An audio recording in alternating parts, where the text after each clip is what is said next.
get it fixed. I mean, again,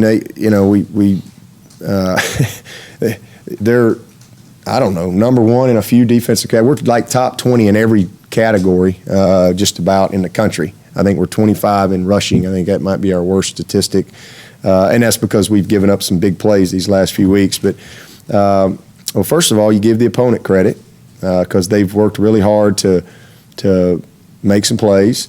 Last week, we had 48 snaps and they got 80 yards on 48 snaps. That's pretty dominant. But they got 243 yards on 7 snaps. And 3 of those, 100% coaching. I mean, we just didn't give them a chance to be successful. And that's coaching. 4 of them, we didn't do our job. We didn't execute. And the opponent did a great job. They blocked us. We missed tackles. They made a couple competitive plays. I mean, that play, Shaq kills the quarterback and the ball's thrown up and the guy makes a great play on a 3rd and forever. I mean, that's football. So, the opponent made some plays. And we didn't execute quite as clean in 4 of those plays like we like to. 66-yard play on a slant. And we got 2 guys that just don't make a tackle. Those are things that we can do a better job of. So those 7 plays, those are the things that we gotta get fixed. But at the end of the day, we're number 1 in the nation in 3rd down defense and number 1 in the nation in 3 and outs and on and on and on. This is a good football team. You look at the totality of the season, we're 10-0 because our defense has played great all year as a whole. Have you officially ruled out Mike Williams for the season? I don't have any. I'm not the judge and the jury here. I don't have anything to do with that. You need to talk to God about that.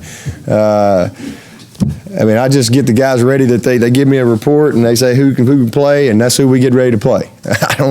I don't get involved in all that. If they ever tell me he can play, then hey, it'd be great. But I don't make those decisions. Has he made any progress to where? What's that? Do you think he has a chance at all this year? I don't. You have to ask the doctors. I really don't know. As I've said about 5 times, my personal opinion is I don't think he will be back. But I mean, that's just an opinion. I don't know.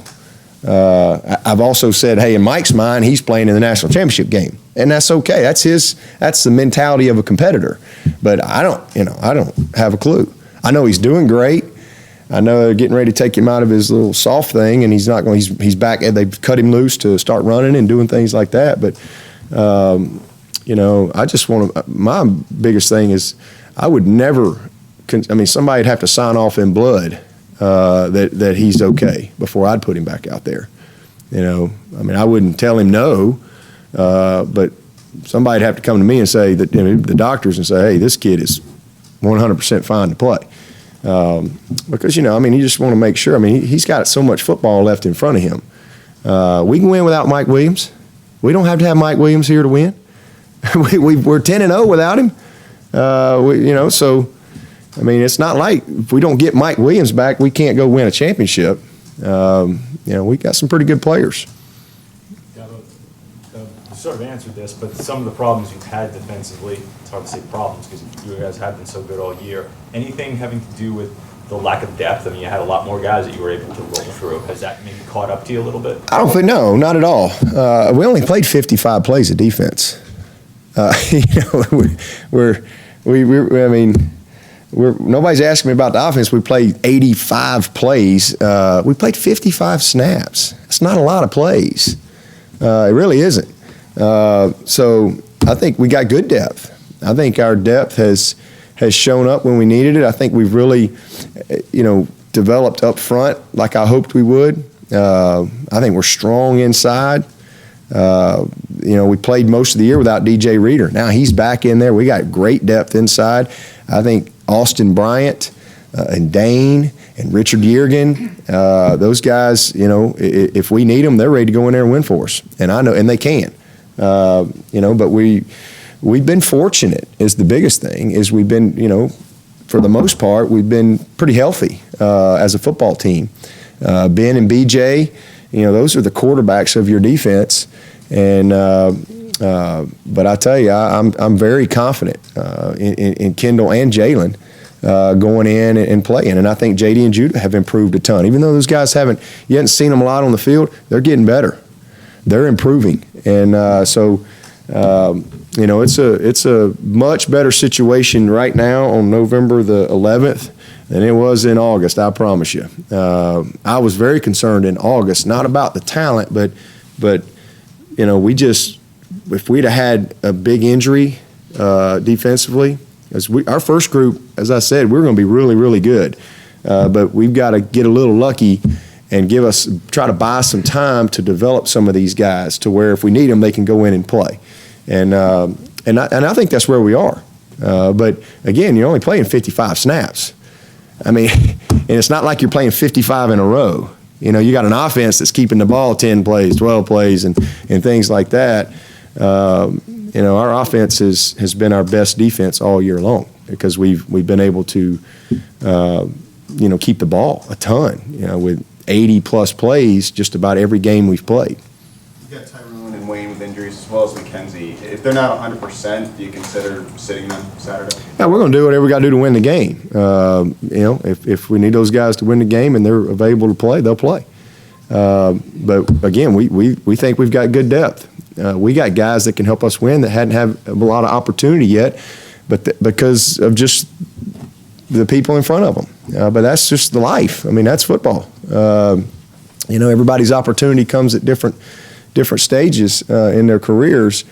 But if Wayne doesn't play, we got 4 backs that can win against anybody. So we're very confident in those guys. It's always kind of the next man up for us. Just like Crowder's been out, Maverick Morris has done a heck of a job. And he hadn't played a ton, but he's a guy that was ready to play. And we got a lot of confidence in him. Same thing with McKenzie. If McKenzie isn't ready to go Saturday, we'll roll out there with old Adrian Baker and get after it. And Carter and Mark Fields and Marcus Edmond, we got some good players.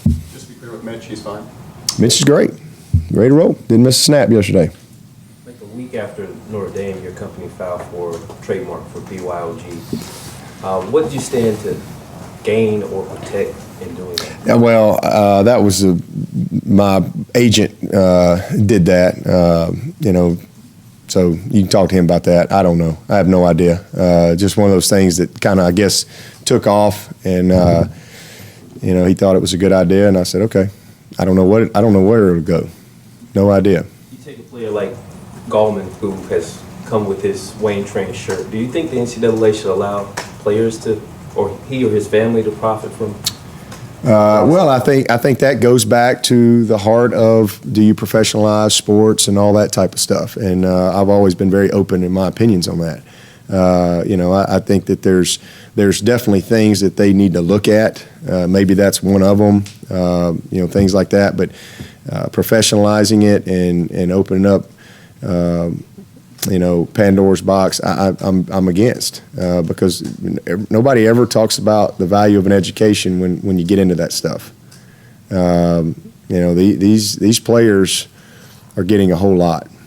And it's best it's ever been, and certainly can still be improved. I think the autonomy has come up with some common sense things that should have been changed a long time ago. And hopefully there's some other things that they can improve on.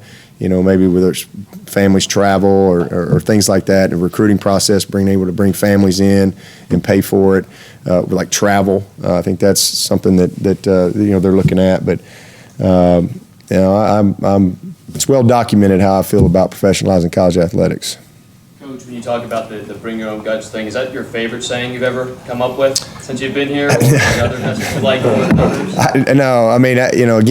That was such a,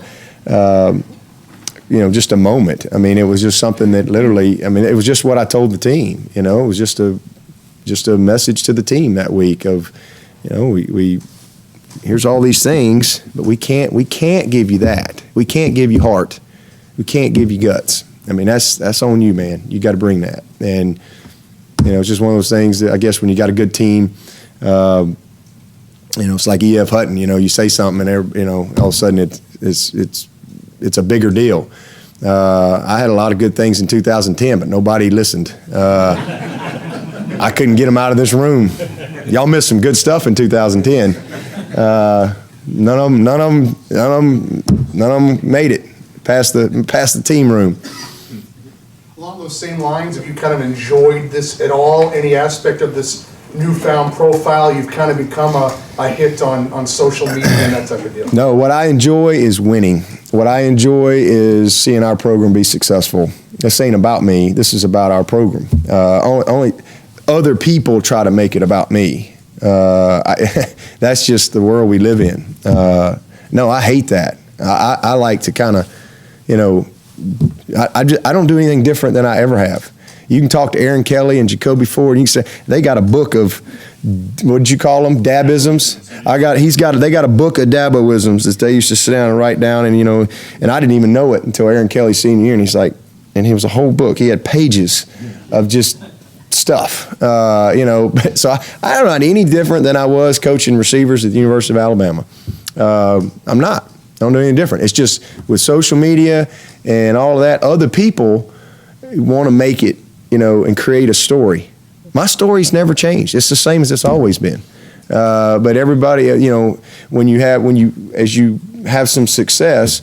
So no, I don't like that at all. I like to just kind of mind my own. I'm a simple guy. I like a simple life, and I don't like to complicate things, and sometimes that stuff complicates. But I understand. I get it. It comes with the territory, and I have a job to do. One of my jobs is to be the face and the voice of this program, and I take pride in that, in trying to represent Clemson and I got to build our brand. That's been a goal from day one, man. I got to build this brand, and I think that we have built our paw, that brand, nationwide. I think everybody in the country, and that's a beautiful thing because it doesn't have anything, it doesn't say our name, but when they see the paw, people know Clemson now. We don't have to put Clemson on there. A lot of these schools out there, their brand is their whatever, their initials. But not at Clemson, man. You throw that paw out there, they know. We don't have to tell them. They know that's Clemson. And I take great pride in that. But it's a lot of fun to have be a part of a program where success, is expected. Winning is expected. You have a group of guys that are about the right things, but so yeah, why would you not enjoy it? Why would you not have fun with it? But I want it to be about the players, and everything we do in our program is about the players. That's what it's all about. And as long as I'm here, that's what it's going to always be about. Is giving these guys opportunities to grow and develop into the best men possible, reach their potential, as players and people, and I think we've done a good job of that. With the way the season is going right now, do you feel any kind of pressure? Do you think the team may feel any kind of pressure, the success you're having right now?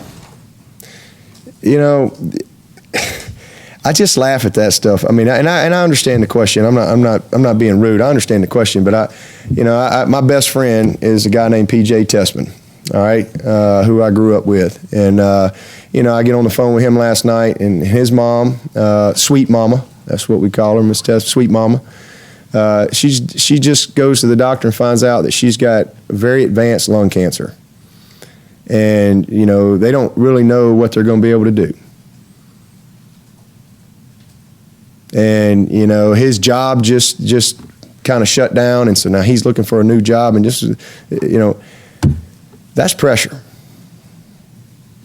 Do I feel pressure about a football game? No, man. Turn the TV on. You got 150 people killed, slaughtered in Paris. You got problems in this world. Football is not pressure. I mean, this is a game. And that's the message that I try to instill in our players all the time is, golly, first of all, enjoy this moment, this brief moment in your life to play a game that your body's not going to allow you to play forever, even if you go to the NFL. Enjoy this brief moment of the relationships that you have and just your time at Clemson, but also understand that through this game, you have a chance to bring some joy to people who really have pressure in their life, who really have problems. I mean, what kind of pressure do I have? I mean, give me a break. I mean, I love what I do. And it's important, but you know, when you have the cross as the foundation of your life, football ain't gonna bring no pressure. I promise you that. None whatsoever. Absolutely zero. That's why it's fun.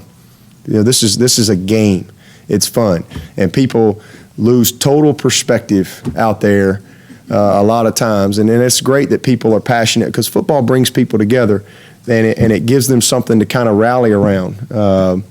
But there's absolutely no pressure in being the number one team in the country. It's a whole lot of fun, and we're going to try to stay there as long as we can. Whether we're 1, 2, 3, 4, all we want to do is get to that college football playoff. And man, it's a blast. It's a blast. After 7 years of building this program, and a lot of guys, I was telling Andre Ellington yesterday, I was he and Jerron, I was congratulating them, and I was telling Andre, hey, man, I appreciate you for helping us put the foundation in place here. You know, we're enjoying this team. All these freshmen in here, they don't have a clue. You know, Deion Kane's at my house last Thursday. We had some of the guys over, and he's in there going, man, he's looking at my ring. Man, Coach, you only got one national championship ring? And I'm like, well, how many you got, big boy? But the naivety of these freshmen, we got 40 freshmen in here that they don't have a clue what Andre Ellington and Jerron Brown and Taj Boyd and Dwayne Allen and Andre Branch and Cavell Connors, they don't have a clue of where this program has come from. But they're going to figure it out. You know, by the time they get through here, we'll have them right. Man, it's special. It's special. So there's no pressure. You know, maybe there's pressure on y'all. I don't know, but we don't have no pressure here. We're having fun, and if somebody beats us, I ain't gonna love this team any less. I'm not gonna love the journey. I'm not gonna ever let one moment define our program or who I am. All you can do is your best. That's all you can do, and I promise you, we're gonna put our best foot forward. Everything we can do to win. But at the end of the day, we are people. We are human. And there are other people involved in the equation, and crazy things happen in football. But we're going to do everything we can to be the first 15-0 team in college football history. I promise you. There won't be for a lack of effort. You mentioned earlier TJ and Martin graduating in May. Have either one of them made a decision on their future, or is that still up in the air? No, I have no clue. Just proud of them. Proud of that they're finishing and going to graduate, they got what they need to have a chance to be successful. Ray McLeod's listed as out this week, but how's he doing in his recovery? Well, he's doing better. I mean, we've just had one practice, so it's a process that we go through. I'll know more when I talk to you guys tomorrow night after today and tomorrow on some of these guys, but he looks good. Looks good. Anything else? Yeah, Dabo, I was going to ask, I know you're concentrating on Wake Forest this week, but you must empathize a little bit with what Sean Elliott's going through at South Carolina, having been in a similar position as we move a little bit closer towards the end of the season. I empathize with every, it's like, it's like the trend, nowadays in this game, it's not, you try to coach and you try to teach your guys, hey, let's finish, it's always about the next game and this and that. And now it's not how you start, or it's not how you finish, it's how you start. And there's a lot of interims out there, and it's not just Sean. I empathize with all of them because that is a very difficult situation. It's a really difficult situation as far as just, trying to hold it together and have success, and you got all kind of things.